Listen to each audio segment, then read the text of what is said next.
तो वैसे तो ब्लैक क्लोवर के लेटेस्ट चैप्टर में हमें काफी सारी क्रेजी चीजें देखने के लिए मिली, पर उसमें जो सबसे ज्यादा शॉकिंग मोमेंट था वो था जब लूसियस आस्था की मोम को रिजेरेक्ट करता है। Oh my God, bro. Oh, hell no, man. और अगर आप इस वाले मोमेंट को हल्के में ले रहे हो कि लूसियस ने बस अपने आप को डिफेंड करने के लिए आस्था की मोम को रिजेरेक्ट किया, तो हो सकता है आप बहुत बड़ी मिस्टेक कर रहे हो, और हो सकता है ये जो हमें ब्लैक क्लोवर में ट्विस्ट देखने के लिए मिला है उसका आगे जाके एक काफी बड़ा रोल हो।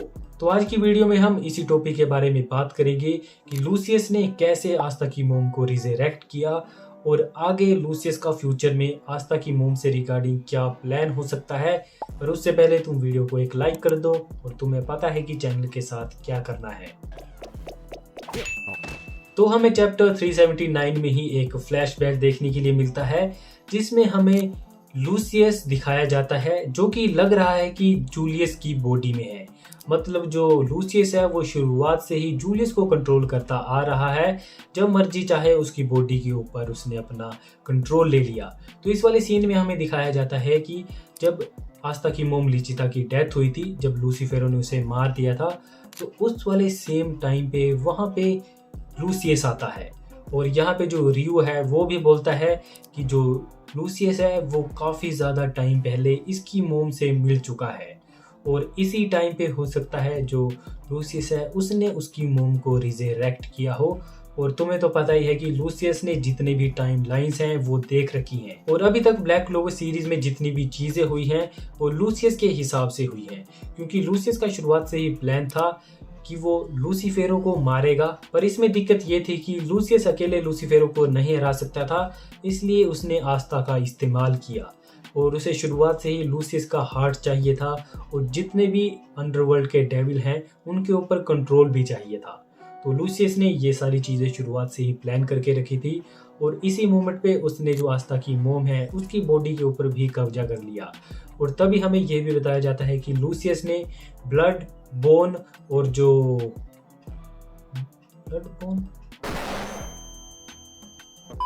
लूसियस ने ब्लड बोन बॉडी और अपना जो सोल मैजिक है उसका यूज करके जो आस्था की मोम है लिचिता उसको रिजेरेक्ट किया है, वो भी एक ह्यूमन फॉर्म में।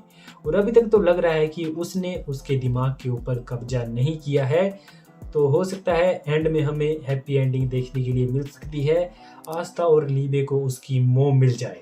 तो मैं ये वाली जो बात है ऐसे ही हवा में नहीं बोल रहा हूँ, इसके पीछे कुछ सॉलिड प्रूफ है।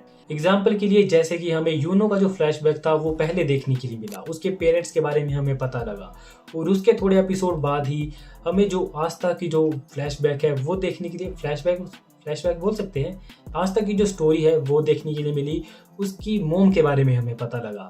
और तुम्हें पता होगा अगर तुमने मांगा पढ़ी है तो यूनो की जो मोम है वो अलाइव है, टांटे ने उसे नहीं मारा था, उसने बस उसके फादर को मारा, उसकी मोम को उसने कैप्चर करके रखा था, और अभी तक जो उसकी मोम है वो जिंदा है।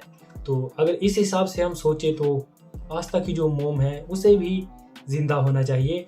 हो सकता है आगे जाके जब ये लूसियस को हरा दें तो उसने जो आस्था की मोम को क्रिएट किया है वो वैसे ही रह जाए, क्योंकि उसके अंदर सोल सब कुछ है, सोल तो उसकी मोम की है। तो हो सकता है हमें एंड में हैप्पी एंडिंग देखने के लिए मिल जाए जिसमें आस्था, लीबे और उसकी मोम भी हो। पर इसके अलावा ये भी हो सकता है कि आगे के चैप्टर में जो लूसियस है वो आस्था की मोम को एज अ पैलेडन यूज करे उनके खिलाफ। तो इस वाले पॉइंट पे आके आस्था और लीबे को ना चाहकर भी अपनी जो मोम है उसे मारना पड़ेगा, और लीबे तो शुरुआत में नहीं मानेगा, पर आस्था उसे अपने हिसाब से समझाएगा, और इन दी एंड एक इमोशनल एंडिंग देखने के लिए मिलेगी जिसमें आस्था और लीबे अपनी ही मोम को भेज देंगे ऊपर। और अभी तक तो हमें चैप्टर 379 में ज़्यादा देखने के लिए नहीं मिला था। आस्था की मोम के बस 2 ही पैनल थे।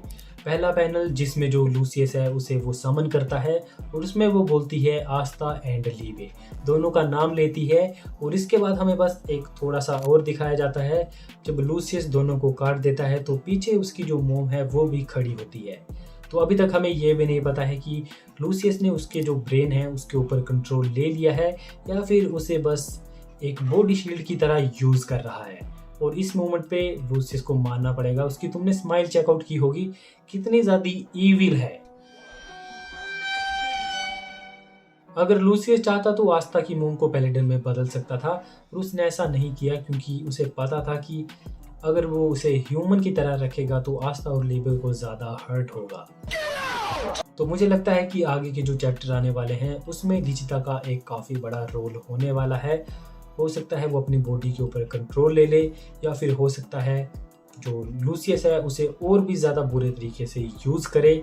पर आप कमेंट सेक्शन में बताना कि आपको क्या लगता है, आगे हमें क्या देखने के लिए मिल सकता है।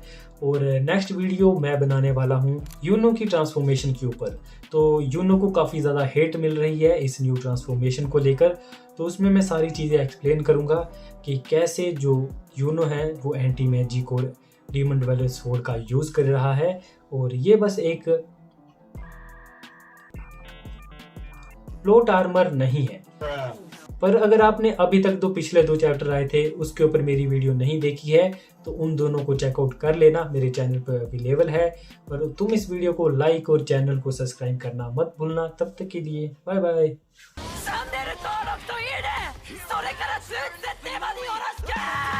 आज के लिए फिलहाल इतना ही। आपकी तरह मैं भी मायूस हूँ, लेकिन उम्मीद पर दुनिया कायम है। दिल दुखा है लेकिन टूटा तो नहीं है, और उम्मीद का दामन छूटा तो नहीं है।